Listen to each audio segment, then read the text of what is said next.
It has been a real long time since you've probably seen Melissa. Probably about a month or more. Has it? Oh yeah, I know. I saw people wondering where I was. Because I've been in Arkansas. Right. And you've not been in Arkansas. So yeah, that was a long time since they've seen you. I think people were starting to question what was going on because I know, you weren't showing up in any. There was like rumors going around like, did you know that Melissa's not with him right now? And so I had to get Melissa to come back just for this video just to prove that she still exists. But guys, welcome to today's live feed. I'm just gonna adjust this camera. I don't have it even. Oh, here. Fine. It's popping up, yeah. Popping up now. And we'll have folks joining us before too long. So as you log in, make sure to say hi. We'd love to know where everybody's from too, and where everybody's joining us from today. There we go. I'm sitting right next to him, and it just popped up for me now. So. Davison, Michigan, Australia, and Mel put the extra R in Australia. Nice to see you. Mel's been, not you Mel, but this Mel has been on our channel for quite some time. So nice to see some familiar and friendly faces. Well, this Mel's been on the channel for a while. Central New York, Oklahoma. Hey, now I can say that I've been to a lot of these places too.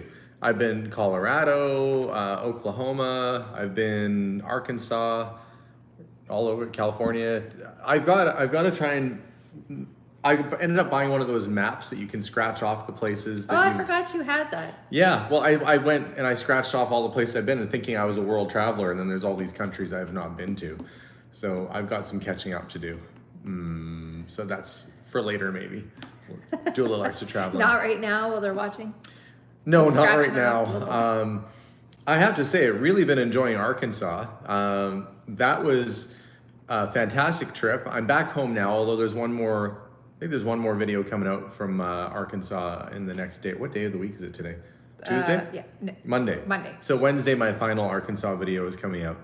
But gosh, what a lovely state. And crazy that I slept through that tornado. I don't know how many of you watched the last video I put up, but I literally slept through a tornado. Big one too. And I know we chatted about this before when that happened. And yeah, Melissa always says I'm a sound sleeper. Oh, you guys. Dump trucks. Yeah. So Ellen said, hey, from Edmonton, what about this plus 30 weather Celsius? Yeah, it's hot here. I got a little burnt. You did get a little burnt. Just that on was yesterday. No, it's both. This one's a little worse. You balanced it out. Oh, Mima Mary. Hi from somewhere north of Seattle. Well, hi back at you. And thank you. And thank you very much for the super chat. We don't get super chats too often anymore, so it's nice when you see them pop up. So thank you, Mima Mary. I made us tea, even though it's like super hot outside. But you know, sometimes it's nice to unwind with the tea at the end of the day. I wanted a tea. Get your vocal cords going. Has it been mentioned that we're minutes away from the 200th episode of Madness Mondays? 200th? Yeah. Oh, it's Monday. That's why. Yeah, but that's okay. For anybody who wants to go watch Madness Monday over at Jakota's channel, that's fine. This is just happens to be the time that we're able to do this live stream, and it's been a really long time for us too. So please watch whatever you want to watch. That's the great thing about YouTube and television. There's lots of choices and channels, and we definitely support Jakota. He's a good friend and a nice guy. So and also Josh's brother. He's legit awesome. Yeah. So what's been new with you, Melissa? Maybe you can give them your update first. I'm going to sip some tea. There's not a lot new for me, but you guys want to see something? This cup I made. That's right. And you can tell because of how absolutely wonky it is. No, it's quirky. If you could see it from the top without me dumping out the tea, it's got a little spout on it. I don't know how that happened. I start school this week on Wednesday. So I'm going to go in tomorrow and set up my classroom because for the first year ever, I just enjoyed my summer. I'm going to go and set it all up like I was working on it all summer when it's just going to be tomorrow. I'm just going to circle back because Melissa went by this way too fast. Melissa decided that she wanted to learn to do pottery. And so she signed up for a pottery class and she learned how to throw the clay. You keep calling it a wonky cup, but I think it's lovely. It's not that bad. And anyway, let's talk about the nice things. It's working, it's holding fluid. The handle is sturdy, look at that. The glaze is a beautiful color and it's nice and even. There's a lot of good things going on with this. You know, but I kind of like that. This was my very first project. I like that it has a lot of character because that's what makes it special. It's got one little spot that gives it kind of a spout, and she thinks that's character. I drink out of that spout. Yeah, so it's a special cup. I think she did a great job. You're too hard on yourself. I can't even imagine. I'm completely fine. I didn't need it to be perfect. I would have been disappointed if I had instantly made a perfect cup. But that's not very interesting. I mean, it's got some interest. Somebody did ask a question though, and they asked if I'd ever come to California to buy stuff off people. It depends. If you email me at curiosityedmonton@gmail.com, maybe Melissa put it in the comments there too. curiosityedmonton@gmail.com. Email me and you can send some pics or we can talk back and forth. And for the right type of stuff, sure, I would travel. I've traveled all over the place for things. I don't know about a whole house clear out or something out that way, but if you've got some neat stuff that we could probably use or resell, absolutely. We'd chat with anybody from anywhere. Sarge and Red's Toys and Collectibles are on. Hi, Hello. Hi Sarge. Hi guys. Nice to see you on there. It's funny, I was chatting with a fellow today about our store. Actually, a friend of ours named Richard, who was a weatherman and newscaster and turned into a honey farmer. He's the one who has Good Morning Honey in our area, and if you ever came through our store, we used to sell their honey there. Yeah. And I was chatting with him about how much I loved his honey and how easy it was to sell because I tried it, I liked it. It was the best honey I've ever had in my life. It was like thick, and I was asking him like, how is it that you get such good honey better than other honey producers? He's like, well, I just use the best honey. I don't use the other stuff. I'm like, oh, well, that's one way to do it. Just use the high quality honey. But we were chatting about our store and seeing Sergeant Red on here, and they have a business. I was kind of missing having my business, and if I was ever to do it again, I might do it more of a local goods gift shop kind of thing, but I don't know. I'm not quite ready to dive back in right now. The real estate's still really high, and I don't know whether that's going to be a smart choice or not. I have a lot of freedom to go traveling, and there's still places in the world I want to see, but down the road, I might settle back into a store. I think I'm going to start, I'm starting to save money back up again, getting rid of some of my cars. You might have seen that I have my 1969 Porsche that's on Bring a Trailer right now. And I'm just getting rid of some stuff right now to kind of stow some money aside in case we ever do decide to do a business or want to do something like that again down the road. But not in the cards right now, but if I start planning now, maybe in the next year or two, that might be something we'd look at again. But we'll see. We'll have to see what comes of it and what happens. I think it's nice to be able to be at home, but I do miss supporting local producers and local suppliers and things like that too. Sergeant had said they enjoy it, definitely not traveling as much, but a lot of collections are coming to them. Yeah, that's the nice thing about having a brick and mortar. You do get a lot of stuff show up at your store. But I guess we'll see. Dave says, time for another car collection video. My car collection will hopefully be thinned out a fair bit by the end of summer or by the end of fall here. I'm working on getting rid of stuff, so hopefully that'll happen. I apologize because you were talking about something and I went back to talk about how good your mug was, and then I hijacked your conversation. Okay. You were talking about school starting, I think. Yeah. Okay, I'm gonna let you. Starting. That was it. No, that can't be it. See, now I feel bad. I was just so excited to talk about your mug, and then I. No, it's okay. I know how you get though, because if you have one thing on your head, not in your head, you can only think about that. You can hear nothing else. You're just waiting to be able to say whatever it was. So you. Michelle Leonard is asking, why were you down south? So why was I in Arkansas? The main reason was I went down to visit some family. I do have some family in that area and went down to see them. And while I was there, went all over the place and saw every kind of antique store I could see and experienced a good old-fashioned Arkansas tornado.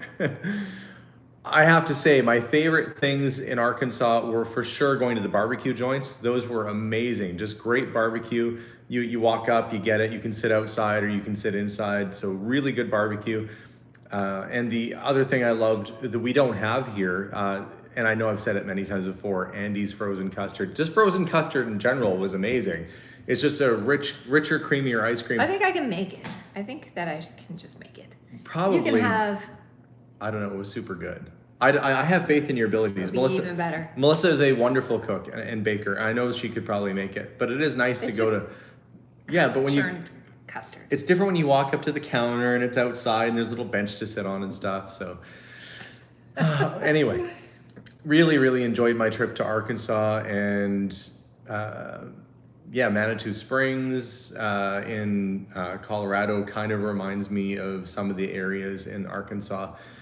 And yeah, the little town that I highlighted last, it'd been there for so long that it was like Civil War era town, and really, really neat historic buildings. And I didn't realize how lush Arkansas was, how forested and dense the trees were. But I guess when you think about the Ozarks and you think about that, it is pretty lush and hills and things. And yeah, it was just a good time in all. So if you live in that area, really enjoyed your state. Had a good time when I was in Oklahoma as well. That was a little bit more sparse and a little more desert-like, I think. And it's just one state over, which is crazy that you could drive from where I was in Arkansas, which was lush forest, and then you drive about an hour or so towards Tulsa, and you start getting into what feels like the middle of nowhere and kind of ghost towns and stuff. But a lot of farm field, but still. Had a good time there. So I'm enjoying seeing more of the United States. Absolutely enjoy seeing more of the United States. And I'm hoping to do more travel down the road too. I think the next series of videos Melissa will be in, as will my kids and my mom, as we took a little trip down into Montana, and those videos will be coming out pretty soon. I didn't remember you filming in Montana. I did a little bit. We got together with Heather and Steve, and I hung out with my brother Steve, and we went and did some fun stuff. So that was a really good trip. And that's when I got to meet Steve. Yeah, Melissa met Steve for the first time and the kids this summer, and those videos will be coming out soon. He's also super awesome. Yes. I lucked out with my new siblings for sure. My Heather and Steve are absolutely phenomenal, both of them, and I'm very glad to have both of them in my life. Thankfully, they were both open to meeting me and being a part of this family, this bigger family. So they were kind of almost like instant family. Like they felt like family right off the bat. Like yes. Steve says, shout out from California, USA. How are you both? Alex, stop selling your cars. Build a bigger garage. I built a bigger garage and then I filled it. Yep. You know, this is what I'm finding by having several cars is that you get them all running nice. And then you don't drive them all you can't drive them all very much. Yeah. So when you decide to finally take one out, you realize, oh, now all of a sudden it needs some repairs. And so maintaining a little fleet of vehicles is not really practical. And frankly, I don't really want to have that much money tied up in that stuff anymore. So if I am going to try and put together some savings for maybe getting another business going in about a year or two, I'm going to have to start saving up again for that. So got to get my priorities straight. Had fun for a little bit, and now it's time to sell some stuff. Are you going to do a haul on what you brought back from your last adventure? When I was in Arkansas, I was mainly down there to visit family, see the sites, help promote local businesses, and just experience it. And so I really didn't buy a whole lot of stuff when I was down there. I think I bought some watches and things like that. And I do show that in the video that's coming out in a couple of days, some of the things that I did buy. But for the most part, I was there eating the food and enjoying the culture and enjoying the community and just having a good time. So yeah, just really enjoying it. Bill says custard base sounds good. Yeah, I think I haven't made, I've never tried to make custard. No, actually, is creme brulee a form of custard? Yes. Okay, then I have it's a lot of egg, right? Yeah. Okay. It's a egg yolk base. That's why it's so rich. Yeah. Oh yeah, the hotel was pretty cool. A little creepy. I guess there's been a lot of, there's been other YouTube videos where people have gone there and they've done the chasing the ghost thing out there and, you know, done those sort of videos, those paranormal kind of videos in that hotel. It did have kind of a creepy vibe, especially knowing that it was a sanatorium that the doctor was actually killing his patients with chemicals and stuff. A little bit of a dark history for that period of time. And kind of wild that when they were digging one area, they found all his old medicine bottles and stuff. He was basically like he wasn't like a really good doctor. He was a doctor that I think they said they was giving him like a bad concoction of fake medicine, snake oil, basically. And these people that had cancer and stuff would go there for treatment, and it would end up dying from his treatment. Oh, that's nice. Yeah, and people would just go like, oh, how's grandma doing? Oh, she passed away and we had to cremate her, and they never got to really find out. So eventually enough people passed away that they looked into it. That's Anyway, pretty somebody in Arkansas can probably shed more light on that story, but that's a little bit dark. Maybe I shouldn't get into that too much. Bill said that when he used to make ice cream, he would always use a custard base. Oh, okay, yeah, custard base is probably a good way to go for it. And Bob wrote, ooh, old medicine bottles. I like that Bob took that from that story. And he was a doctor that murdered them and gave them poison medicine, and Bob hears, ooh, old medicine bottles. There's a collector for everything out there. Nice to see you, Bob, on there. I will say, guys, that there are a couple house clear out series coming up. Those videos, though, I am saving for a little closer to fall because a lot of people are still out busy. They're just doing back to school. So we're saving those series for a little bit later on. Mm-hmm. But we did do a house clear out series. We did do a hoarded storage unit. And actually, we did, I think, 2 or 3 house clear outs. We've been busy. So well, you've been really busy. For those of you that are concerned or want to see more of that type of content, yes, of course, there's going to be that type of content as well. But I wanted to make sure that I could go and explore wonderful parts of North America and elsewhere. Eventually, when I get a chance to travel, maybe overseas a bit more, and really share kind of the stuff that I think is cool and things that are happening. Karen asked, whatever happened with the TV show? So what happened with the TV show was we were supposed to have a show. Mm-hmm. We had a contract signed and a 1-year holding arrangement, and that recently ended. While that holding arrangement was on, it meant that we couldn't do house clear out or a hoarding type clear out and things like that. So we had to kind of hold tight because that's what they wanted the show to be around. They put the show on hold because the network that was supposed to pick up our program ended up giving $100 million to Mr. Beast. They weren't offering anything like that to me, just so you know. That's Mr. Beast is a whole different thing. Yeah. So they gave Mr. Beast $100 million, and that basically took all of their budget for all these other little shows they were going to do. They had to just put them all on hold to do this one show, which is, I guess, like a game show or something like that they're doing. And actually, somebody said that's such a huge controversy. Yeah, unfortunately, there's been a lot of people getting sick and injured and stuff, and probably not ultimately great for his brand or for Amazon's brand at the end. But who knows? People watch that stuff, so and that's fine. Like I said before, I was fine either way, whether it happened or didn't happen. So they asked me to sign into another year holding arrangement, but what that meant is that I would still be limited with what kind of content I could do on my channel, and so I told them no, I'd rather not. Yeah. So I am basically just doing my own thing right now, and I'm not pursuing any network stuff at the moment. I'm just fine doing YouTube. And frankly, there's a lot of people that were on the streaming networks that have actually moved their shows and stuff over to YouTube as well. So I thought if it would have been fun and it would have been something good, I looked at it like it would have got me out and about and doing things. It would have provided work to some people that I'm friends with. It would have possibly been good. It would have provided work to some crews in the area. So in that sense, I thought it might be a good thing to do.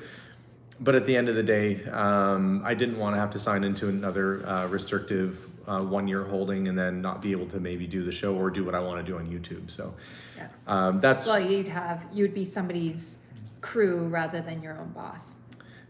Yeah, I would just be an employee basically, which I'm my own employee right now. Where I'm just kind of doing this, but if you want a day off, you just have to talk to yourself about it. So yeah, but yeah. Oh, hey, Gary's on. Hey, Gary. My neighbor Gary's gonna show up in a video at some point. He came over and helped me out working on some cars. So those videos haven't come out yet, but they will be at some point down the road. Good to have friends that know old vehicles. Absolutely. Debbie says, I think you made the right choice. Seems like you'd be giving up a lot of control. And Karen says, sounds like it turned out for the best. I think so. As much as I have to kind of remember that the world of television and the world of movies and stuff has changed so very much. And when I first started working in the TV industry, and that was back in 95, 96, I started a TV station. It was bustling and busy. The local station was producing shows for people. So there was people filming stuff in the studio. There was the live news at 6 and 10 o'clock. There was hockey games. There was just always stuff happening. And there must have been hundreds of people that worked at that station. And I always think it's kind of like you know, if you imagine movies where they show like the Washington Post in the 70s and there's like people running around and handing copy and this just came in and people running around. That's what it was like. It was exciting. And I went back to that same station a few years back. They interviewed me and it was quite literally 3 people in the station. It was the on-air host who was also getting coffee for people. There was a producer, and I think the camera person was operated by the on-air host. So there was only like 2 or 3 people in the whole studio, down from like 300. And so the networks have really changed a lot, and online streaming has changed a lot. So, Dimebag Coin says, I used to work at CKNW in Edmonton. See, it was, if you worked prior to the late 90s at a network or a TV station like that, it was just kind of a magical, busy place where there seemed to be endless potential. There'd been guys who'd been there since the 70s, telling their stories, you know, gruff guys telling you to pull cable and whatever. And it was just a different experience. And I think it's really changed a lot in the last little while. But I don't know that it's the same even when you're making a TV show. I think it's changed quite a bit, and a lot of networks have seen decline because the streaming services don't have the same type of advertising. They have pay-per-use fee, and basically the advertising is all on YouTube and the other online channels, I guess, like TikTok and stuff. That's where the advertising is. So. Which is crazy to think that a whole industry is built on just showing people things to sell them stuff. I like that there's so many comments and questions and people interacting with each other. And then one person wrote, do you like eggs? Just in the random. Well. Oh, Dimebag Coin says, I think we have a mutual friend. Do you know Santa Claus personally? Yeah, I do know Santa Claus. One of our customers was also Santa Claus and would come in the store in full kit and gear around Christmas time. Wonderfully nice man, and nice to see that he checks in on us every once in a while. He said we're buddies. Oh, Mackie Mental says it's really different in LA now. All of my old friends are still in the business. I imagine it's changed quite a bit. What's Los Angeles like now? There was a period of time when I used to travel to LA when I worked for a film commission, and we'd go there and try and convince production companies to come and film in our area so that they'd bring the work and stuff and keep our crews busy. But it used to be you get your pass to go to like the Warner Brothers lot or something, and you kind of had definitely it was so strange. I remember going to what's the one that did Pixar. I went to Pixar, which is an animation studio. I don't even know why we went there. We were trying to get them. Well, I guess we had people that could do stuff in our area, like animation stuff too. But we went and chatted with them, and I remember them going like, "Yeah, we do animation mostly in house here." That would have been like in the '90s. I wonder if Steve Jobs was there when I was there. When did Steve Jobs go back to Apple? No, he was probably gone by then. Because I think he used to be at Pixar for a while. Anyway, Landy Andy, nice to see you. Landy Andy, our globetrotting friend in his Land Rover. Check out his channel if you haven't done already. He says, have you ever worked in Alaska? I've never even been to Alaska. No. I can't even imagine what it's like. My instinct isn't to go to places that are more north than where I am already. It's to go more south or sideways. Yeah. I don't have much desire to go to places colder than where I already live. Australia, maybe. Now. Maybe go to Australia at some point. Philip Johnson says greetings from down under. That made me think of Australia. I assume by down under he means Australia. Mind you, we're on a ball, unless you're a flat earther. But down under could be up, depending upon your perspective. If I turn around this way, you're up there rather than down there. Jeannie says, I hope we get another house clear out soon. Those are my favorites. Yes, I am. There are house clear out videos coming up soon, so stay tuned for those. I don't think there were any cool Barbies in this last one. No. No. Have I ever been to Alabama? No.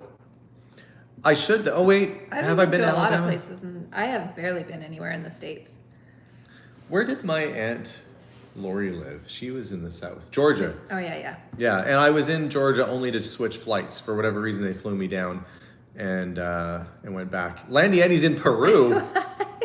I should have hitched a ride with you, Andy. And well, mind you, I'd be missing my wife and kids a lot.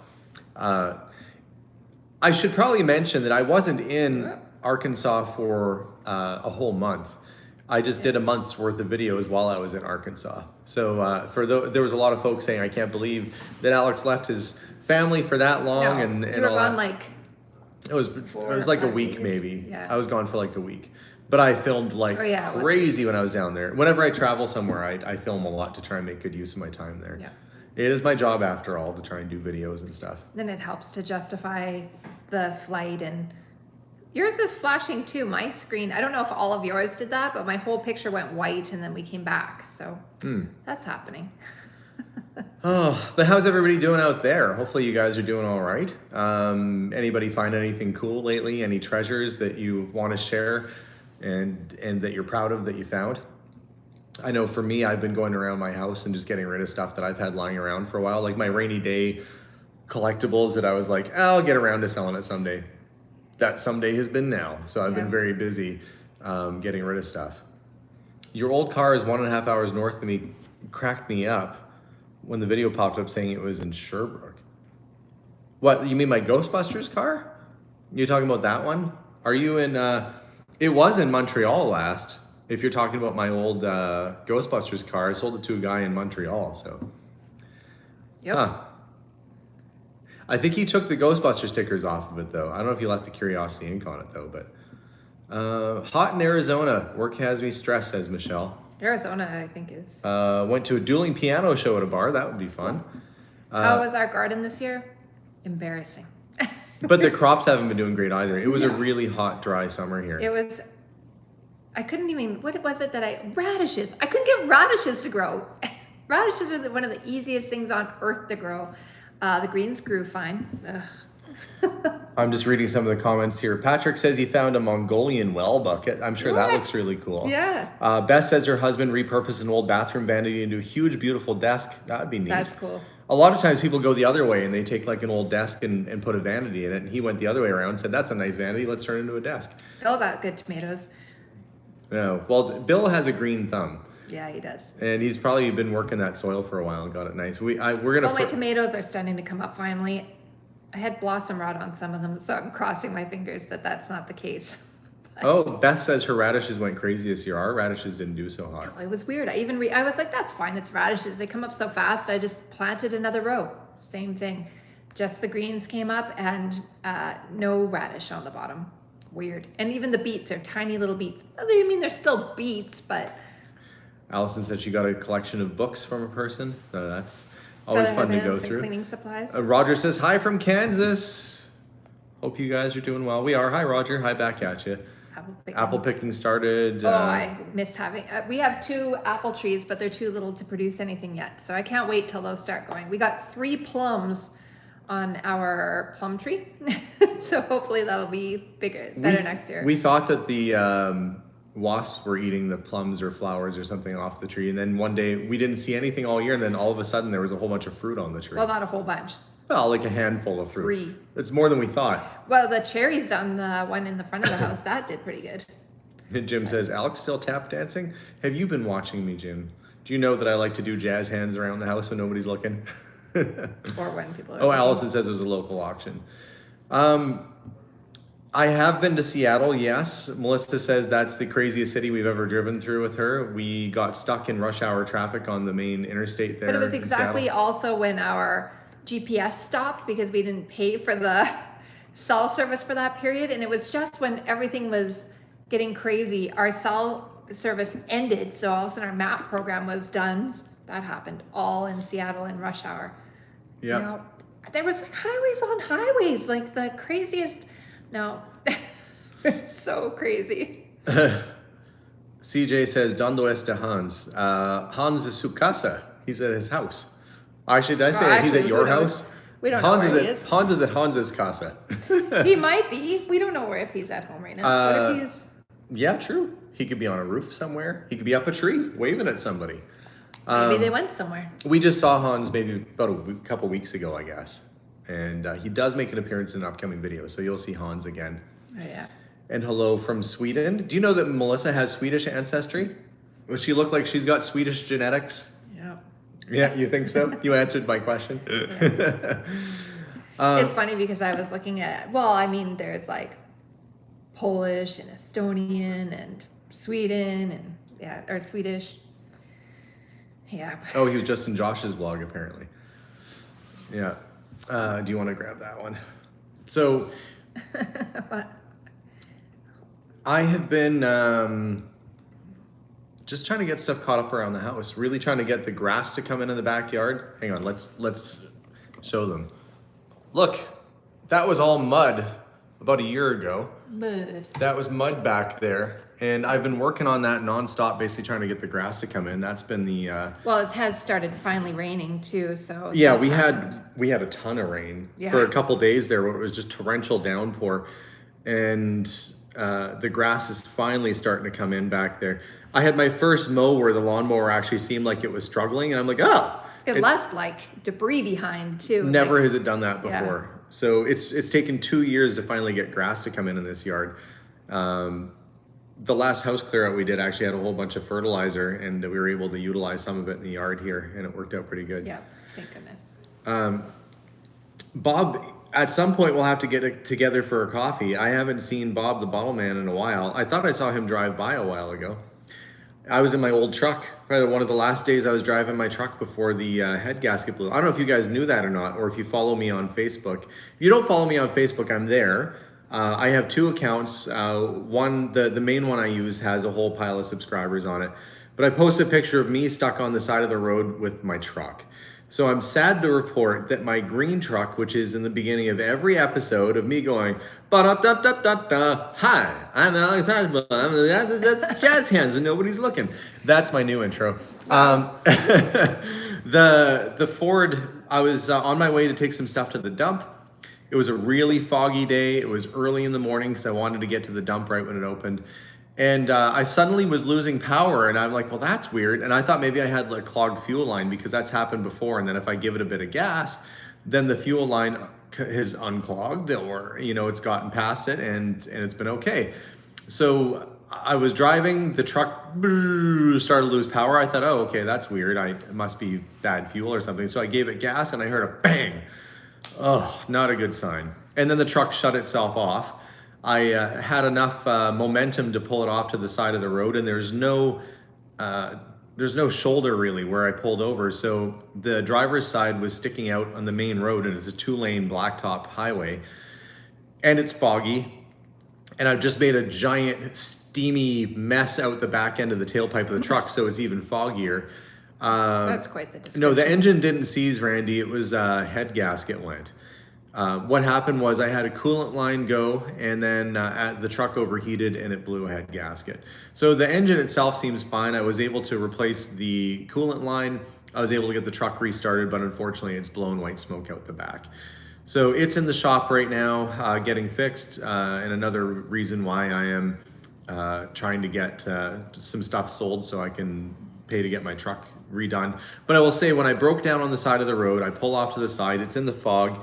I'm right by a bunch of farm fields, which are all the color of my yard. They're green. My truck is green, and so I know that nobody can probably see my truck. So the shoulder is very soft gravel, and so I'm on it a little bit because it's very, very steep.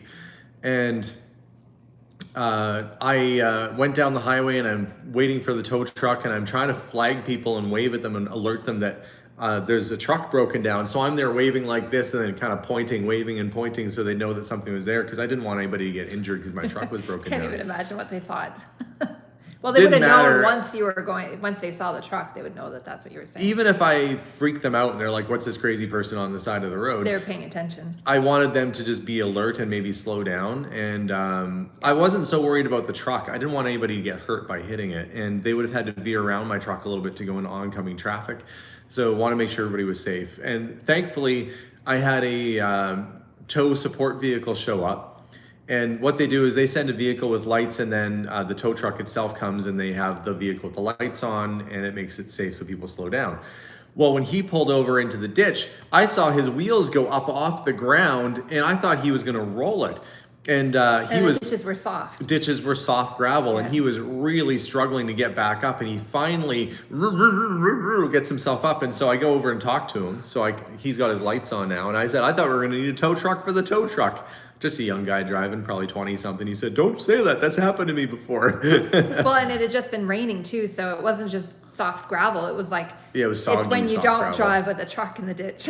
Yeah. You'll lose your truck. Which is why I couldn't drive off the road much more than that. So it's such a good truck, and it's so solid. The interior is good, the body's good. It's been a good vehicle, so I thought it's worth investing the money to get the engine fixed. Yeah. One shop I called and asked about, they said, "I'll just put a new engine in it." I'm like, I don't want to put a new engine in. There's only 50,000 miles on that engine. Just because it has a head gasket gone doesn't mean the engine's no good. So it's off getting fixed, and I don't know when I'm getting it back. So I've actually been driving the, I have a little yellow Volkswagen bus that I've been driving as my truck, kind of, to haul stuff to auction and move stuff around. And it's been all right, but definitely looking forward to getting my truck back at some point. So a little bit of calamity with that thing, but yep, hopefully I'll get it back in better condition and drivable. And with a new head gasket and new rad hoses and stuff, I should be good for quite some time. What is? Tell the alien story.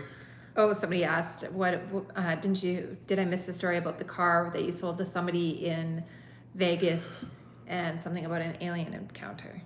That was enough to jog his memory. I saw the comment. Oh, sorry. Well, I don't know how I got my cup stuck in there. the person that bought my vehicle, Yeah. introduced themselves as being the leader of a non-religious organization that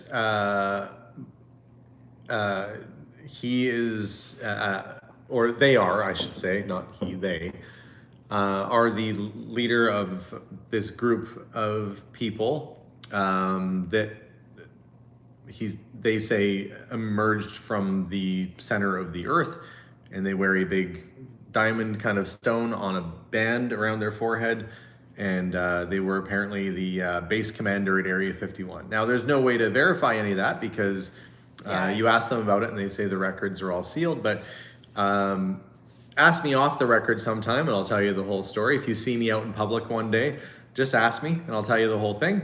Not the very much for sure edited version. But let me say that the target market for a Rolls-Royce convertible is much more diverse than I expected. There is a very eclectic population that is interested in driving around in a Rolls-Royce. The Rolls-Royce, their cars are out of this world. Yep. Yeah. So apparently, even if you're an extraterrestrial, you want to have a classy Earth car. If you're going to be stuck on this planet for a while, you may as well be stuck on this planet. Drive in comfort. Drive in comfort. Yep. And have the top down. So that is where my Rolls-Royce convertible went. No, you didn't make me uncomfortable. It's just I'm trying to be, I'll put it this way. This person was kind and nice to me. They made a fair offer on the car and they paid for it. Yep. So in all that sense, it was a good transaction. Now, there's many different beliefs that a person holds, and I'm not here to say whether one matches mine or not. And so I'm trying to be delicate with the situation because I've been very careful to avoid talking about a lot of politics and religion and things like that. And this is their belief, and there's a bunch of other people that believe the same things. And so to them, I just wish them all the best in the world and hope that they enjoy the vehicle. But I do have a vision in my head of a humanoid alien with a diamond strapped to their forehead driving around in my old Rolls-Royce, and that kind of makes me smile. So I don't know. If a person is nice and kind to me, I figure there's no harm in me being respectful back. Yeah, people are just people in the end.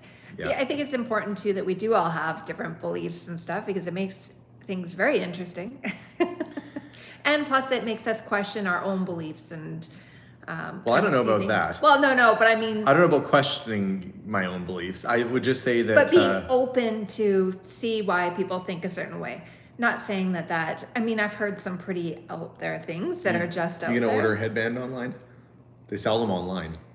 Now I know what to get Melissa for Christmas. Now they know your stinker laugh for sure.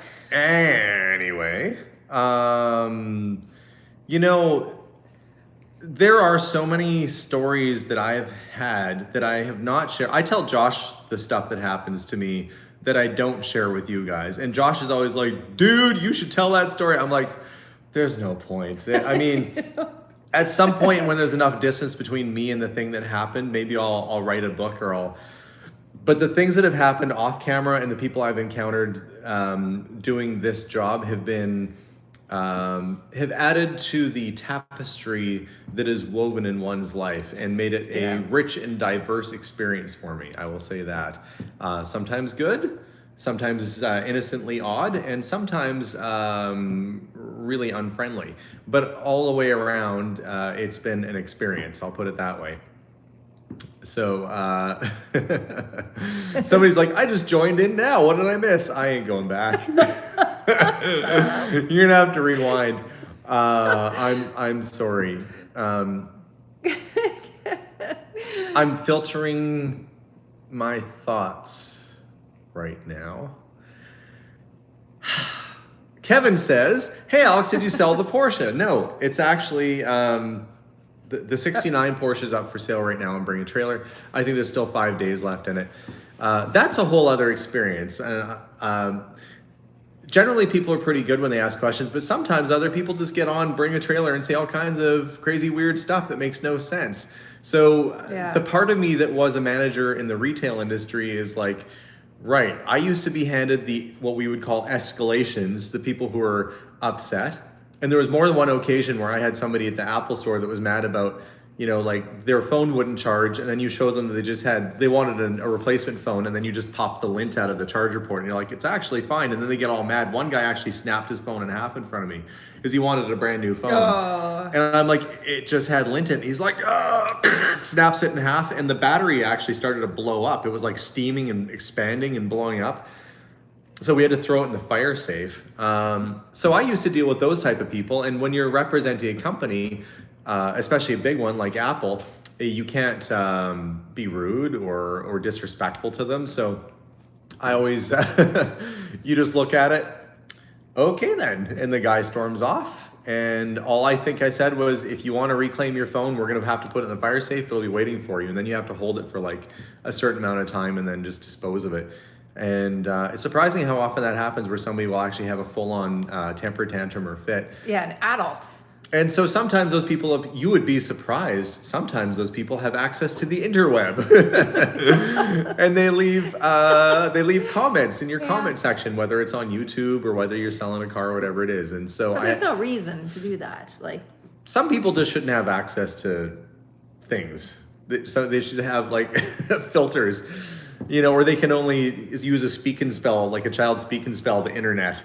Like, I like apples. And that's all they can write is like really friendly stuff. But so when I see those comments come through, and sometimes it happens on here on YouTube too, where you get somebody who's just, I heard a great quote once, and I can't remember who said it, but they said, if you have a problem with something I said or did, just text me or call me. And if you don't have my phone number, you don't know me well enough to have a problem with me. And I thought, well, I guess that's fair, because really just the people that are closest to you have your direct phone line and chat with you on a daily basis. But really, a lot of people project their thoughts or their beliefs and their issues onto you. And trying to sell a car, as simple as that. I had, the car was restored prior to me, and then one guy was saying, well, this thing's been an accident. It's never been an accident to my knowledge, and it doesn't look like it's ever been an accident, but some people can write whatever they want. But they put that on purpose to mess up your ad. Like they did that to other people too. And you look at their other comments and they've done it. But it's not just that. Apparently that's happening more and more often, where people are just kind of trying to sabotage for no reason. Like it's terrible, because then you do have people that are apprehensive and they're like, ooh, no. Yeah.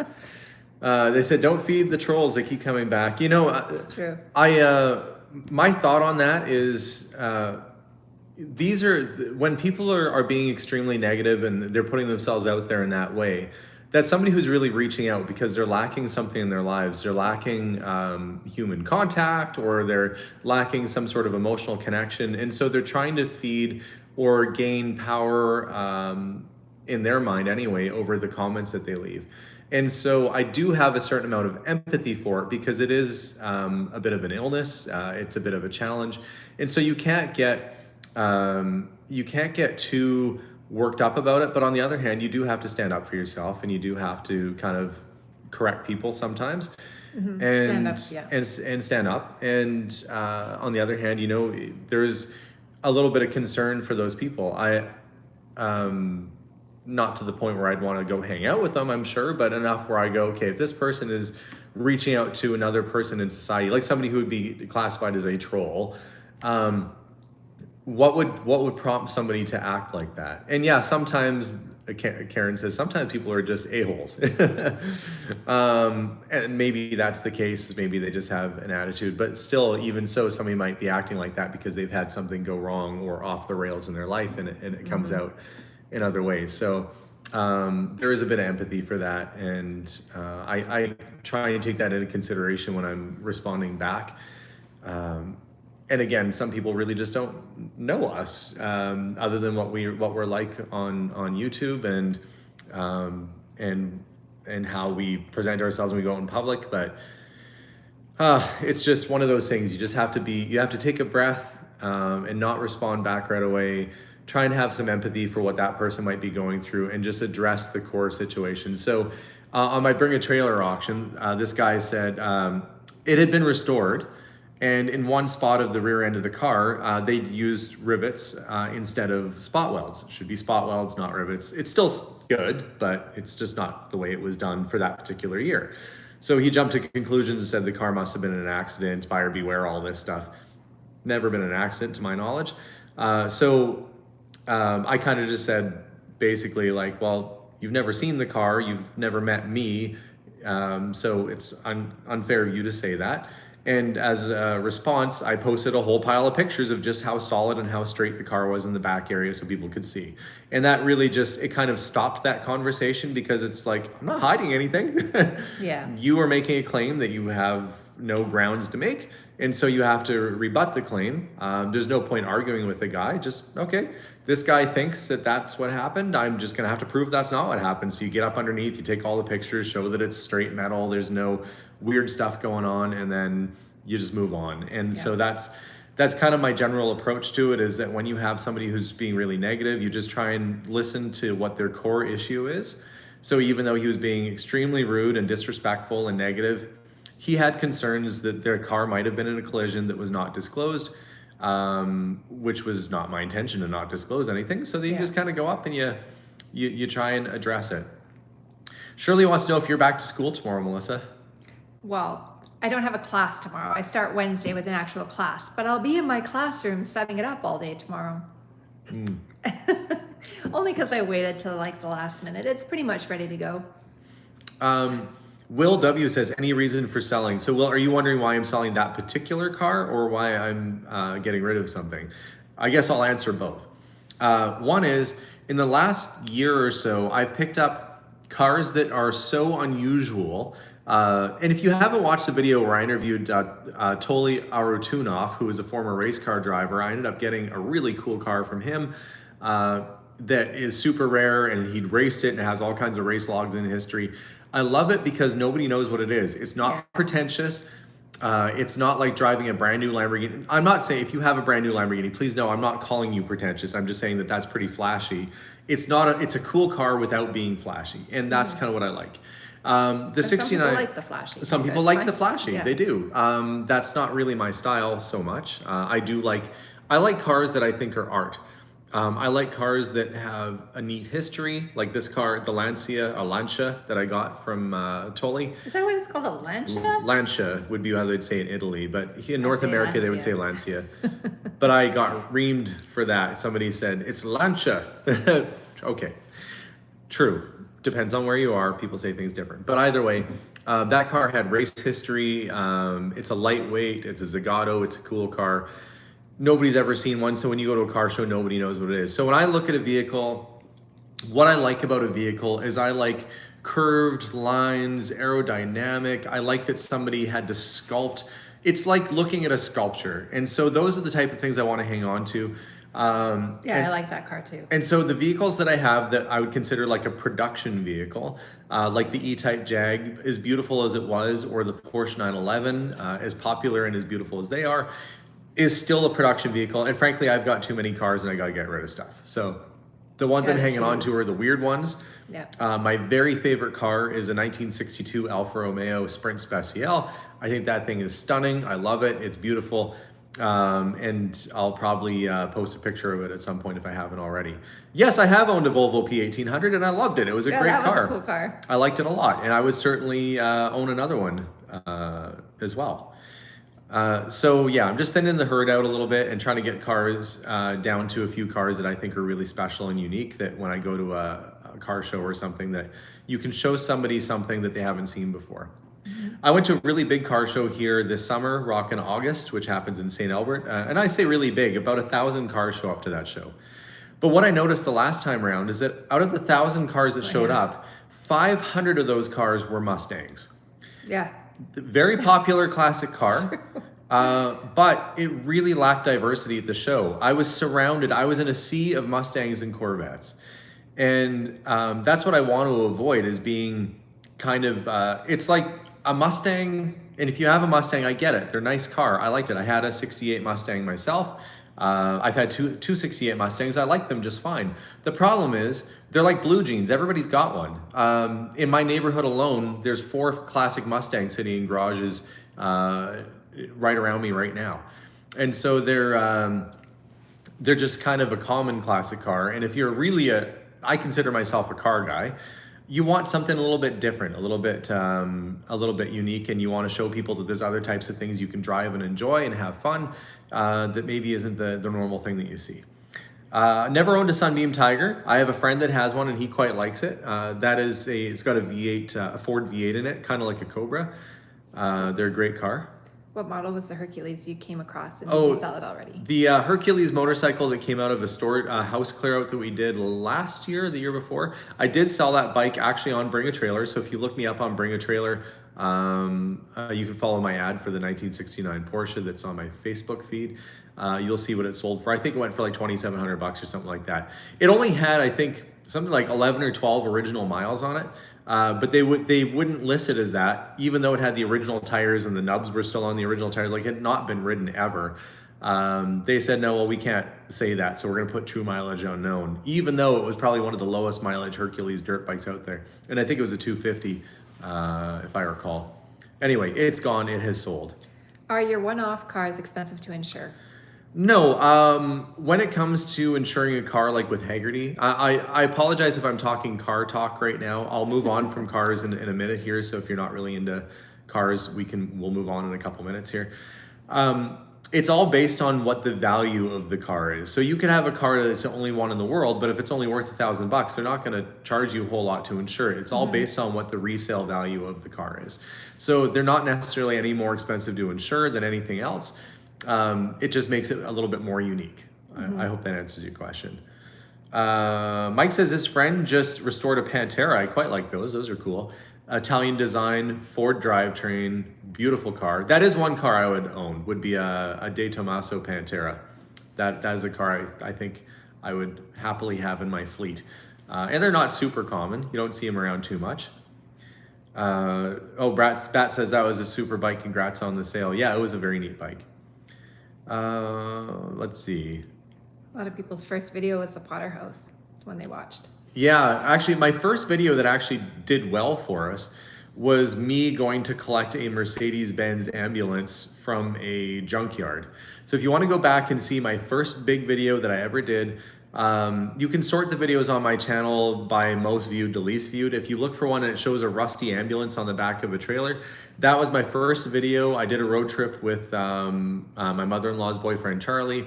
We went all the way to Winnipeg, Manitoba and pulled the ambulance out of the field. And it was a lot rustier than I thought. And unfortunately, I couldn't end up fixing it and we sold it, got our money back out of it, which is fine. But that was the first video we did that actually took off. I didn't even know how to YouTube really at that time. And my hair was a lot higher back then too. I was doing the pompadour thing. So I can't go back and watch those old videos because I had like my hair. I had like your hair. Yeah. My hair has always looked the same, exactly this. I had now. 1950s Tennessee hair is what I had. It's funny, I just see you. I didn't even see the hair. Yeah. I probably had a duck walking through doorways.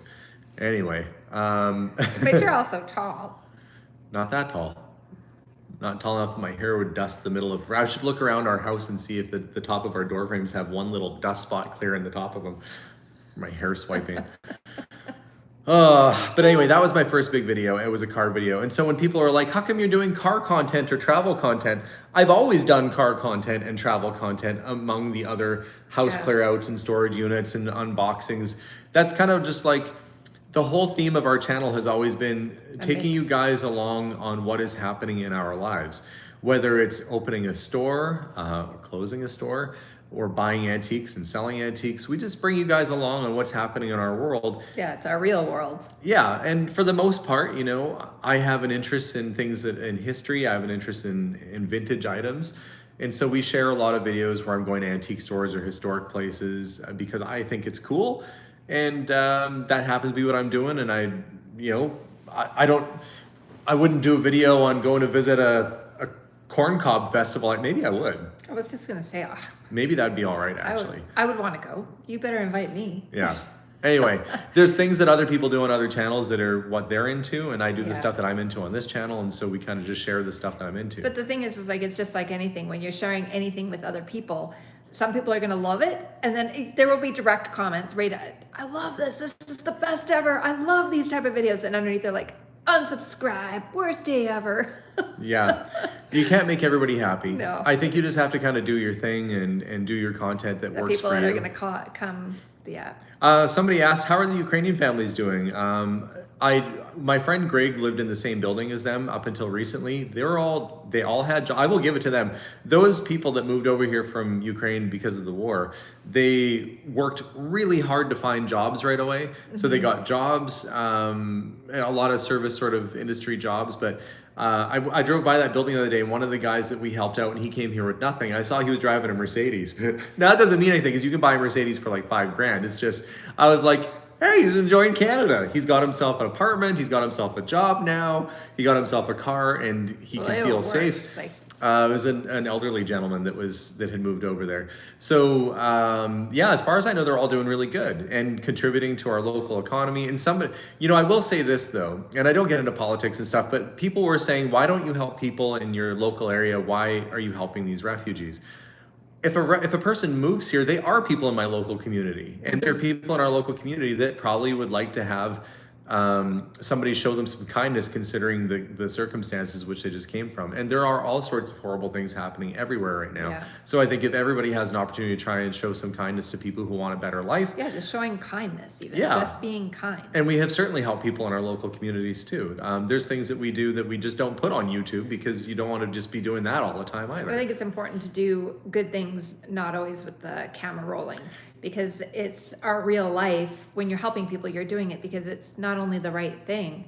Yeah, I would say that when we helped both Hans and Adam, the reason why we did those two particular cases on YouTube is that we were doing a GoFundMe.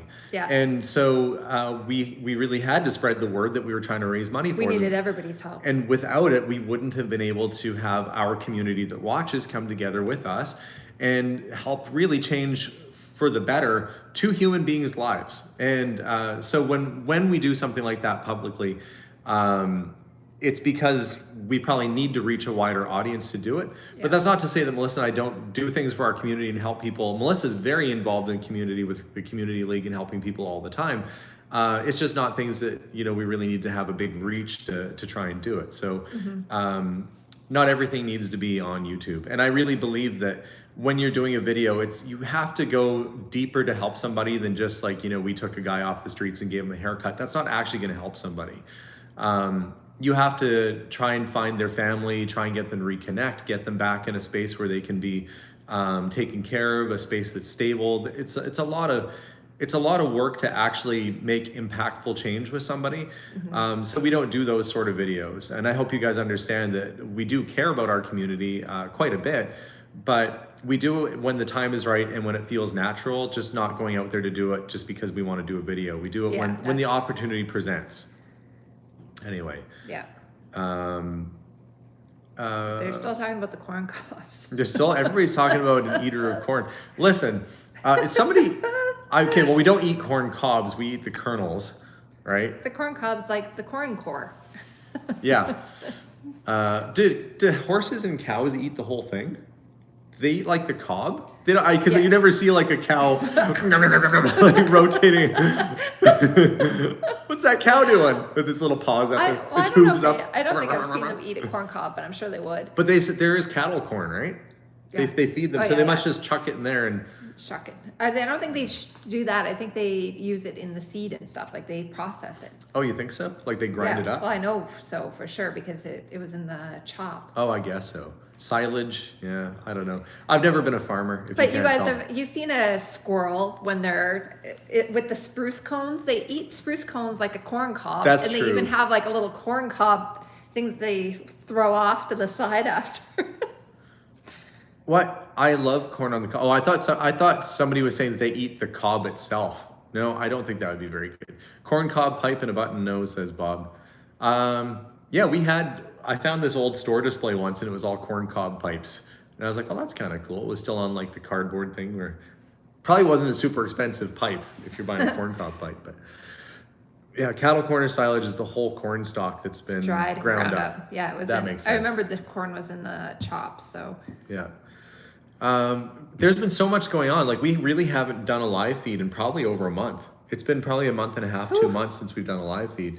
So it's hard to catch you guys up to what's happening without spoiling some of the videos that are coming out. Yeah, that's true. Because there is a lot of, trust me, we have been busy. And I'm a spoiler. I'm surprised that I haven't, did I? No, I have not spoiled anything, I don't think, this time.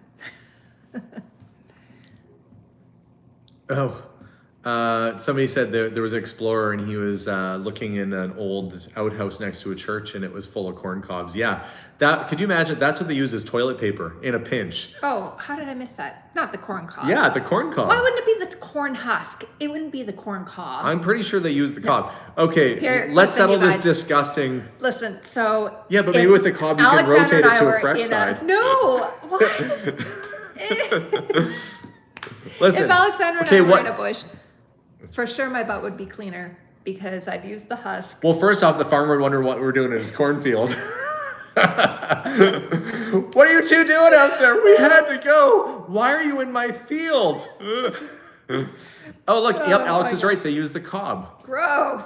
You guys. Rachel, no. That's so wrong. Oh, why?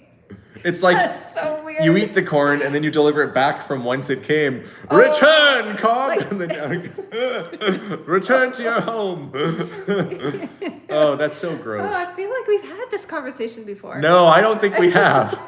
I have never once sat here and talked to you about defecating in a cornfield and then using a cob. I don't know. It's probably dried out and sandpapery. They used to use Sears catalogs, newspaper. See? Yeah. I don't want to even Google this after because then I'm going to get some weird ads like.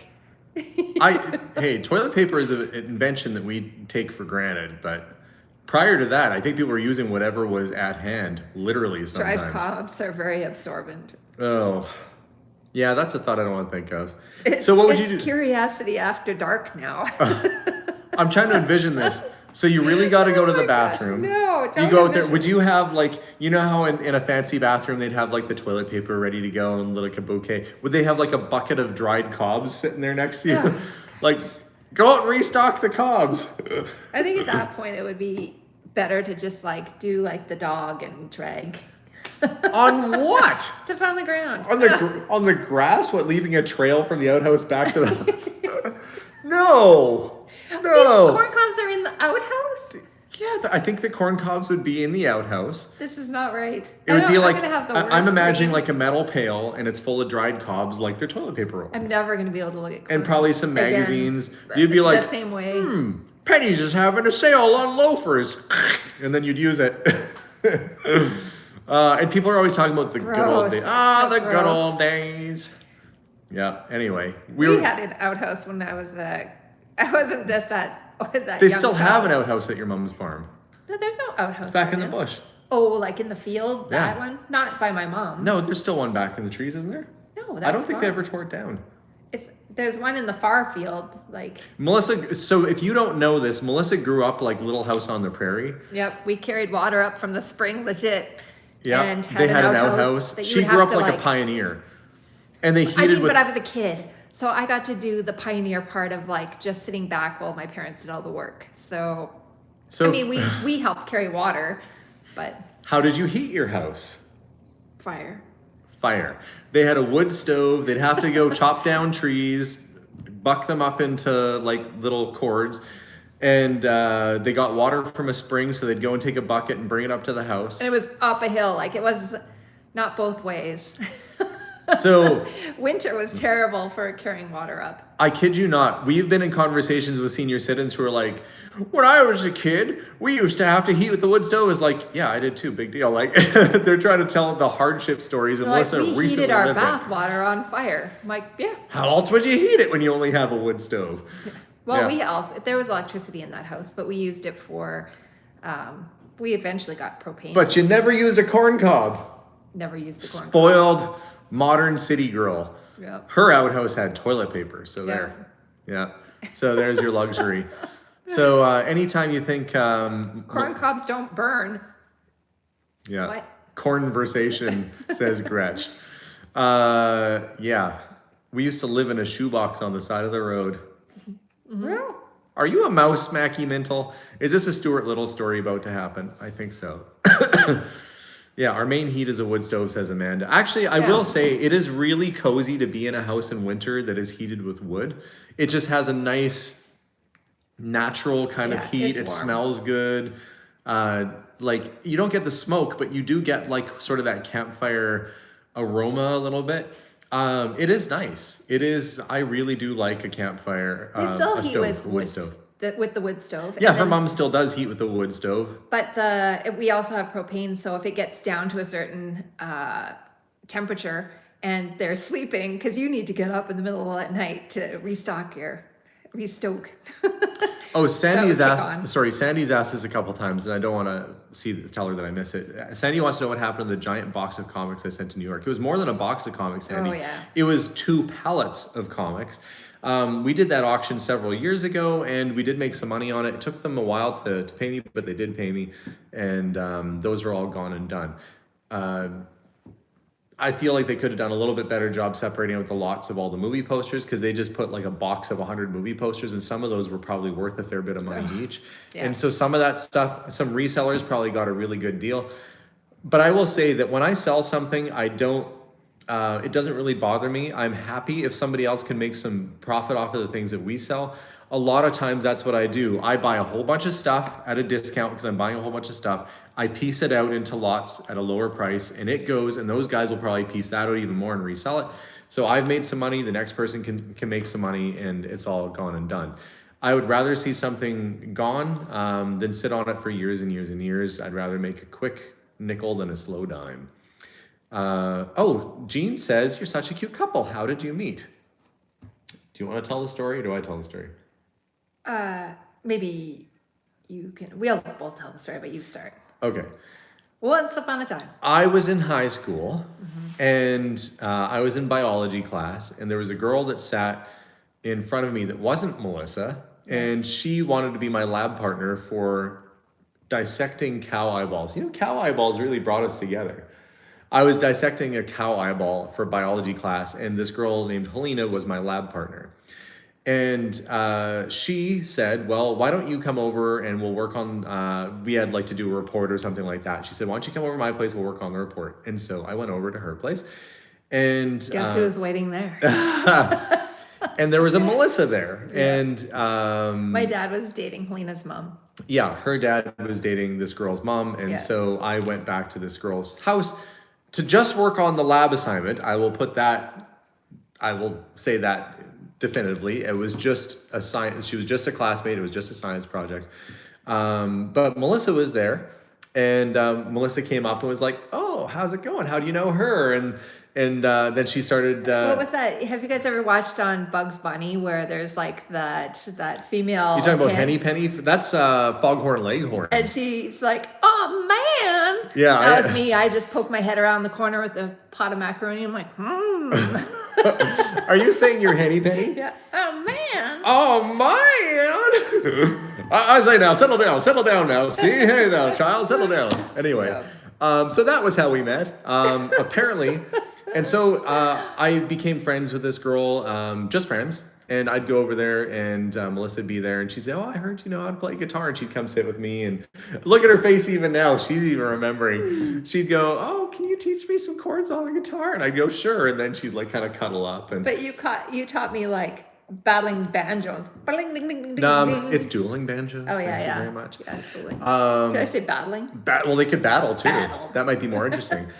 Alex is like, "Hey, you had me at macaroni." No, She can cook. She can cook. No.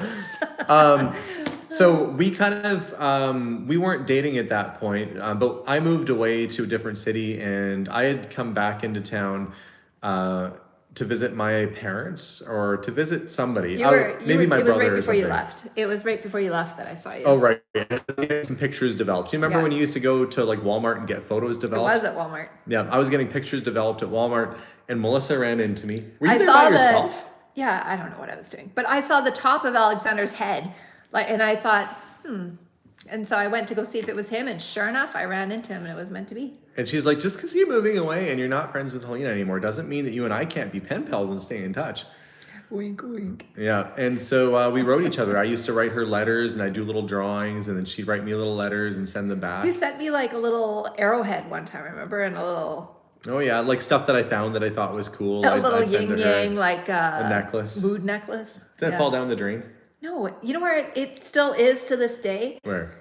So in the old farmhouse, like where I grew up with my mom, there was like almost like a step up to the toilet for some reason. I can't remember why, but there was a little hole that kind of went under the house, and it fell on the floor. And then when I went to get it, I gave it like a boot, and it went down that crack. So right now it's still under the floor in that bathroom. Well, we could go there and rip up your mom's floor and find it. It would be so gross. Like, it's been over 30 years now, right? Oh, no, right. I would have been too young. It's been over. Yeah, it's been a while. 20 years. But so we kind of stayed in touch, and then we started dating, and we've been together ever since. We've been together a long time. We kind of met initially around 1995, 96 or so when I was in high school, and we stayed in touch the whole time. So yeah, it's been a while.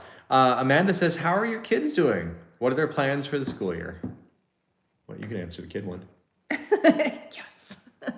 Well, Abigail's in grade 10, so she started high school. Mm-hmm. Jason's graduating this year, and Steven's starting university on Wednesday. So yeah, it's crazy. You guys have watched this channel long enough. You went from seeing my kids grow up, from being little children to now big kids, and 2 in high school, 1 in university. Yeah. Steven's taking biological sciences, I think is what his major will be. And yeah, our little Abigail, my little Abidoodle, my Abigail is in grade 10 now. And they're all doing good in school. The boys both have had summer jobs. Steven has a part-time job he's keeping while he's in school.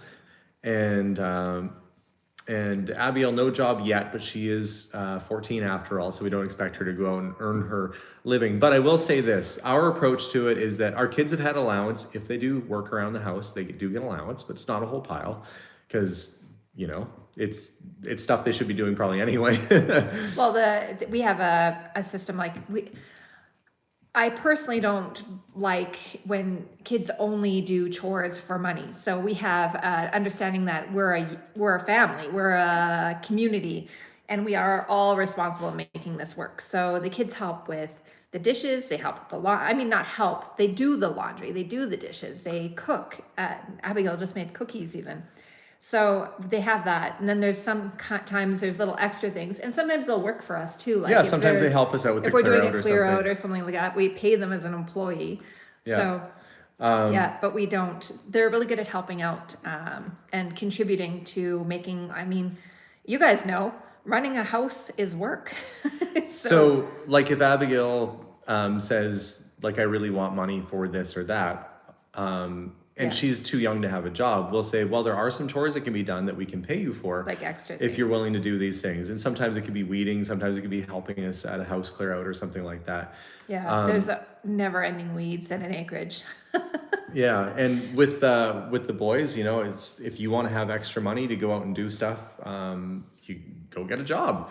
And I think that's how Melissa and I were both raised, is that you have to work for what you have, and they're pretty creative to figure things out, like how they're going to get something. They don't just assume that they're going to get it from us. Yeah, so we're trying really hard so they know that they can take care of themselves and work, and plus it's good for them to socialize, to get to know what it's like to have an employer, you know, to deal with customers or customer service. So it's all skills that they really need to have. Plus it's important for them to have a resume at this age too, that when they do eventually graduate from university, they will already have worked at probably a couple places, and they're not just going to be hitting the ground running with nothing, that they're going to have an education and hopefully some money saved up, and they're going to have experience that'll tie into them being able to work pretty well anywhere. So trying to set those kids up. But of course we make sure we feed and take care of them and things like that. We're not like, you want to eat, you got to go out and pull weeds. We make sure that they of course have like clothes, and if it's extra clothes or something, like they already have everything and they want something extra, then they're in charge of that. That's not. Yeah. But they're really responsible with stuff like that. Yeah, they're good kids. They're good, responsible kids. So I guess, gosh, we've been on now for 75 minutes. Speaking of our children, they're probably wondering what happened to us. But they're talking. There are a ton of videos coming out, guys. And basically every 3 days from now until next year, there's videos every 3 days from now until 2025. So buckle in, because there's a whole bunch of videos coming. There are house clear outs, storage unit clear outs, unboxing videos, travel videos, all kinds of fun stuff. Live feeds. Yeah. So lots of stuff going on, and looking forward to more adventures to come. So if anybody was watching this episode today and you have things that you think might be of interest to me to sell, I am still buying things, and you can email me at curiosityedmonton@gmail.com. I know we had somebody from California say, do you ever buy stuff from California? Well, sure I would. The certain sort of things I'm looking for are still old comics, old toys, old wristwatches, old jewelry, coins, and things like that. I'm trying to avoid big stuff like furniture and things right now, just because, well, they take up a lot of space, and my truck's in the shop. Yeah. But I do buy things, and I've had stuff shipped in before, so we can figure that out. But if it's the right kind of collection or the right sort of thing, sure, I would travel out and see what's going on. So you can email me. And it's exciting to see a new place, meet new people. Love and trying new barbecue joints. Thank you, Arkansas, for the food, foremost. But yeah, I would buy things from Long Island. There is no end to the places that I would buy stuff from, Anthony. Long Island included. But guys, thank you so much for watching this episode. Thank you so much for being on our channel, as long as you guys have been, many of you. And I'm appreciative every day. I am just so very thankful that I don't have to wipe my butt with a corn cob. Wow. And on that note, oh my God. You didn't think I was going there, did you? No, I didn't know where you were going. Yeah. And for those of you that are wondering what that comment's about, you have to go back and watch the earlier chat. Guys, thank you so much for watching. We'll see you all soon. And as always, bye for now. Bye, everyone. Bye, guys.